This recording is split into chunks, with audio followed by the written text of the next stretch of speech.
বাংলাদেশের জনপ্রিয় অভিনেত্রী অপু বিশ্বাস এক সাক্ষাৎকারে তার জীবনের সবচেয়ে বেদনাদায়ক অধ্যায় মায়ের মৃত্যু নিয়ে হৃদয়স্পর্শী বক্তব্য দিয়েছেন। আলাপে অপু জানান, সেই ভোরের কথা আজও ভুলতে পারেন না। 4:30টায় আইসিইউ থেকে ফোন আসে, যেখানে সাধারণত ফোন ধরতেন না তিনি।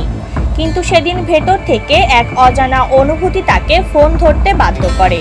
ফোনের ওপাশ থেকে জানানো হয় তার মা শেফালী বিশ্বাস আর নেই, লাইফ সাপোর্ট খুলে দেওয়া হয়েছে।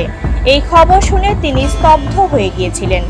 অপু বিশ্বাস বলেন, আমার মা যদি বেঁচে থাকতেন আমি তাকে রানীর মতো করে রাখতাম, তার জন্য পৃথিবীর সব সুখ এনে দিতাম। মা হারানোর পর শুধু অপু নয়, তার ছেলে জয়ও মানসিকভাবে ভেঙে পড়ে, কারণ জয় তার নানির সঙ্গে সময় কাটাতো, খেলতো আর প্রচণ্ড ভালোবাসতো। সাক্ষাৎকারে অপু বিশ্বাস মায়ের অসুস্থতা ও চিকিৎসার সময়কার আর্থিক চাপে পড়ার কথাও তুলে ধরেন। তিনি জানান, ইনসুলিনের দাম ও অন্যান্য চিকিৎসা খরচ মেটাতে তাকে বেশ কষ্ট করতে হয়েছিল, তবুও মাকে বাঁচানোর সর্বোচ্চ চেষ্টা তিনি করেছিলেন।